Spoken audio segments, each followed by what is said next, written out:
वक्फ कानून में 10 बड़े बदलाव आएंगे। पहला और सबसे बड़ा बदलाव तो यह है कि जिन लोगों ने धर्म परिवर्तन करके इस्लाम धर्म को हाल ही में अपनाया है और जिन्हें मुसलमान बने 5 साल पूरे नहीं हुए हैं, वो नए नए मुसलमान वक्फ बोर्ड को अपनी संपत्ति अब दान में नहीं दे पाएंगे और इससे धर्म परिवर्तन कराकर वक्फ को अपनी संपत्ति दान देने के मामलों पर रोक लग जाएगी। दूसरी बात, कोई भी व्यक्ति उसी जमीन को दान में दे पाएगा जो उसके नाम पर रजिस्टर्ड होगी।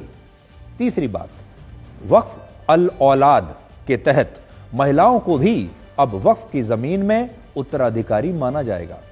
चौथी बात, वक्फ में दी गई जमीन का पूरा ब्यौरा अब ऑनलाइन पोर्टल पर 6 महीने के अंदर अंदर अपलोड करना होगा।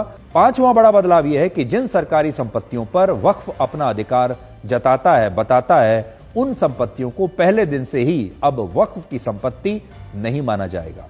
छठी बात, केंद्रीय वक्फ परिषद में 2 गैर मुस्लिम व्यक्ति और 2 मुस्लिम महिलाओं को भी अब जगह दी जाएगी। इसके अलावा इस परिषद में नियुक्त किए गए सांसद और पूर्व जजों का भी मुस्लिम होना अब अनिवार्य और आवश्यक नहीं होगा। 7वां बदलाव, सरकार ने इन दोनों मुस्लिम संप्रदायों के लिए अलग अलग वक्फ बोर्ड बनाने का भी प्रावधान इस कानून में अब जोड़ दिया है। 8वीं बात, लोगों के पास वक्फ ट्राइब्यूनल के फैसले के खिलाफ 90 दिनों में रेवेन्यू कोर्ट्स, सिविल कोर्ट और हाई कोर्ट में अपील दायर करने का अधिकार होगा, जो आज के मौजूदा कानून में नहीं है।